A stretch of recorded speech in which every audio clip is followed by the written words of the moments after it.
સુરત શહેર પોલીસે વ્યાજખોરો વિરુદ્ધ અભિયાન છેડ્યું છે। એક બાદ એક ગુના દાખલ કરી સુરત પોલીસ વ્યાજખોરોની જેલના સળિયા પાછળ ધકેલી રહી છે। ત્યારે આજે ઉધના વિસ્તારના કુખ્યાત વ્યાજખોર લાલીને પોલીસે પાંજરે પૂર્યો છે। નાણાં ધીરનાર, લાયસન્સ વિના ગેરકાયદે વ્યાજે રૂપિયા આપનારા વ્યાજખોરો વસૂલાત માટે ધાક ધમકી આપે છે, અપશબ્દો બોલે છે। આવા વ્યાજખોરો સામે ઉધના પોલીસે કાર્યવાહી કરી છે। 3 વ્યાજખોરો વિરુદ્ધ ગુનો દાખલ કર્યા બાદ ઉધના પોલીસે એકની ધરપકડ કરી છે। ઉધના પોલીસે આરોપી ધર્મેન્દ્ર હંજારા ઉર્ફે લાલીની ધરપકડ કરી છે। ધર્મેન્દ્ર હંજારા લાયસન્સ ન હોવા છતાં વ્યાજે રૂપિયા ફેરવતો હતો। નિયમ અનુસાર 1.5% વ્યાજ વસૂલી કરી શકાય, પરંતુ આરોપી ધર્મેન્દ્ર હંજારા 12% લેખે વ્યાજ વસૂલતો હતો। 2 લાખ વ્યાજે લેનાર પાસેથી તે 24,000 પહેલાં જ કાપી લેતો હતો। ફરિયાદીએ વ્યાજે લીધેલા રૂપિયા ઉપરાંત વ્યાજ પણ ચૂકવ્યું હોવા છતાં જાનથી મારી નાખવાની ધમકી આરોપીએ આપી હતી। ફરિયાદી પાસેથી બળજબરીથી ટુકડે ટુકડે રૂપિયા 6.83 લાખ વસૂલી લીધા હતા। ત્યારબાદ આરોપીએ 2023 એપ્રિલ મહિનામાં ફરિયાદી પાસેથી 3 લાખની ઉઘરાણી કાઢી હતી, તેમજ ફરિયાદીના નામના કોરા ચેકમાં રૂપિયા 15 લાખ લખી ચેક રિટર્નનો કોર્ટમાં ખોટો કેસ કરવાની ધમકી આપી હતી। આરોપીએ ફરિયાદીને મા બેન સામે ગંદી ગાળો આપી હતી, તેમજ રૂપિયા આપી દેજે નહીંતર જીવતો નહીં રહે તેવી ધમકી આપી હતી। ફરિયાદીએ આરોપી ધર્મેન્દ્ર હંજારા વિરુદ્ધ ફરિયાદ આપતા ઉધના પોલીસે આરોપી ધર્મેન્દ્ર અમરસિંહ હંજારા ઉંમર વર્ષ 51ની ધરપકડ કરી છે, જ્યારે તેના સાગરીતો રવિ અને મોહન મરાઠેને વોન્ટેડ જાહેર કર્યા છે। ધર્મેન્દ્ર ઉર્ફે લાલી પંજાબી વિરુદ્ધ ઉધના પોલીસ મથકમાં એક ગુનો નોંધાયો હતો।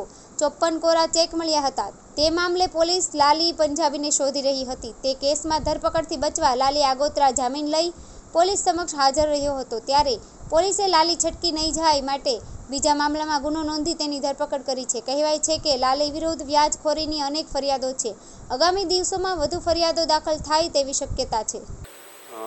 સુરત શહેરમાં અમારા સીપી સાહેબની સૂચનાથી તમામ જગ્યાએ જે લોકો વ્યાજંકવાદીઓ તરીકે લોકો પાસે ખૂબ જ ઊંચા રેટમાં વ્યાજ વસૂલે છે, શોષણ કરે છે, આ પ્રકારના લોકો વિરુદ્ધ એક ખાસ ઝુંબેશ ચલાવવામાં આવી રહેલ છે। હાલમાં અમારા ડીજી સાહેબ તરફથી પણ સમગ્ર સ્ટેટમાં વ્યાજ બાબતની જે પણ આ પ્રકારની ફરિયાદ હોય તે અનુસંધાને એક ડ્રાઈવ પણ ચાલી રહેલ છે। જે બાબતને લઈને થોડા સમય પહેલાં ઉધનાના ભાઠેના એસએમસી હોલ ખાતે એક લોક દરબાર રાખવામાં આવ્યો હતો। આ લોક દરબારમાં વિસ્તારના તમામ લોકો આવી અને પોતાની આ પ્રકારની કોઈ પણ રજૂઆત અથવા ફરિયાદ હોય એ જણાવતા હતા। આ દરમિયાન એક ફરિયાદી બેને આવીને પોલીસને જણાવેલું હતું કે તેમની પાસે એક વ્યક્તિ છે જે ધર્મેશ હંજરા કરીને છે, એમને ખૂબ જ ઊંચા વ્યાજ દરે પૈસા આપ્યા હતા અને એમનું સમગ્ર રીતના એમનું આર્થિક શોષણ કરી રહ્યો હતો, જે બાબતને લઈને પોલીસે ફરિયાદ નોંધી હતી। આ ફરિયાદ બાદ પોલીસે એમના આ જે આરોપી છે ધર્મેશ લાલી એના ઘરે એના ઓફિસે જઈ અને તપાસ કરી હતી। ઓફિસના જે ડોક્યુમેન્ટ્સ મળ્યા એમાંથી પોલીસને 57 અલગ અલગ કોરા ચેક, 15 એક્સિસની ચેકબુક, આ ઉપરાંત એક પ્રોમિસરી નોટ, બીજી અન્ય ડાયરીઓ અને અન્ય ડોક્યુમેન્ટ્સ મળ્યા હતા, જેના આધારે અમે વધુ તપાસ હાથ ધરી હતી। આ વધુ તપાસમાં અમને કેટલાક ભોગ બનનાર લોકોનો સંપર્ક પણ થયો હતો। તેમાંથી એક ભાઈએ આવીને એ ફરિયાદ નોંધાવી હતી કે એમણે પોતે 2019માં આ ધર્મેન્દ્ર ઉર્ફ લાલી પાસે 2 લાખ રૂપિયા વ્યાજે લીધા હતા। 2 લાખ રૂપિયા વ્યાજે લીધા, એમાં પહેલા જ દિવસે જ્યારે આપ્યા વ્યાજે ત્યારે 24,000 રૂપિયા કટ કરી નાખ્યા હતા અને 1,74,000 રૂપિયા એને આપ્યા હતા અને દર મહિનાનો 24,000નો હપ્તો એ પ્રમાણે નક્કી કરવામાં આવ્યું હતું, જેમાં 1,68,000 જેટલી રકમ આ જે ભાઈ છે ભોગ બનનાર એણે પરત કરી હતી અને તે છતાં જે આ ધર્મેન્દ્ર લાલી છે એ વધુમાં વધુ માંગણી કરતો હતો। આ માટેના કેટલાક રેકોર્ડિંગ્સ પણ પોલીસને મળ્યા છે કે જેમાં અતિશય ગંદી ભાષામાં અને અતિશય ખરાબ અપશબ્દો વાપરી અને એણે આ પૈસાની ઉઘરાણી કરેલી છે, જેમાં એણે બીજી અન્ય ધમકીઓ પણ જે ભોગ બનનાર છે એને આપી છે।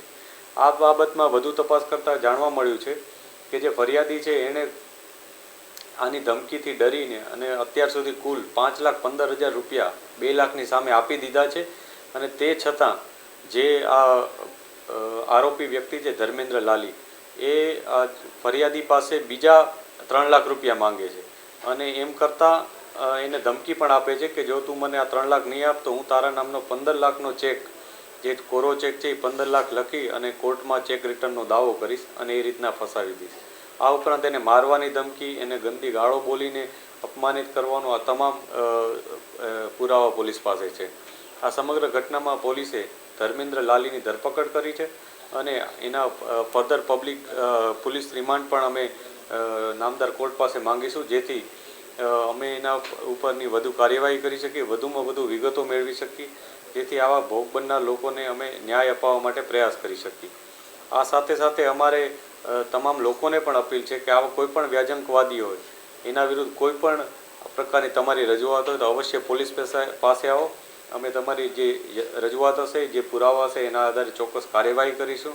ખાસ કરીને આ કિસ્સામાં કે જેમાં 57 ચેક મળ્યા છે પોલીસને, એ ચેક બાબતમાં પણ તમામ જે ચેક આપેલા છે ભોગ બનનાર લોકો છે એમની અમારી વિનંતી છે કે આપ પોલીસ પાસે આવો, પોતાની કોઈ પણ જાતની ચિંતા વગર અને નિર્ભીક રીતના પોલીસ પાસે આવો અને પોતાની કોઈ પણ રજૂઆત હોય પોલીસને કરો. જેમાં પણ અમારી પાસે પુરાવા મળશે અને કાયદેસર કાર્યવાહી કરી શકશું, એમાં ચોક્કસથી અમે સખ્તમાં સખ્ત કાર્યવાહી થાય અને લોકોને ન્યાય મળે એ બાબતનો પ્રયાસ કરીશું. સર, કેટલા ટકા વ્યાજ લોકો પાસેથી વસૂલ કરો છો? આજે ધર્મેશ લાલી છે એ અલગ અલગ લોકોને પોતાની જરૂરિયાત મુજબ વ્યાજે પૈસા આપતો હતો, કે જે માણસની જેવી ગરજ એ મુજબ વ્યાજે આપતો હતો. એ પોતે નાણાં ધીરધારનું લાયસન્સ પણ ધરાવે છે, પરંતુ આ લાયસન્સની આડ હેઠળ એ પ્રકારનું આખું એનું એક ગેમ ચાલે છે કે જેમાં એ લોકોને ફસાવી દે છે, લોકોને મજબૂર કરી દે છે અને પોતાની જે ધાક ધમકીની પોતાની જે ભાષા છે, પોતાનો વર્તાવ છે એને આધારે ધમકાવે પણ છે અને લોકોને દબાવવાની કોશિશ પણ કરે છે. એવું જાણવા મળી રહ્યું છે કે એની કરોડો રૂપિયાની સંપત્તિ છે, ઘોડા ફાર્મ હાઉસ છે, ઘોડા રાખે છે, તો એ બાબતે ઇન્કમટેક્સ ડીડીને આપણા તરફથી જાણ કરવામાં આવશે.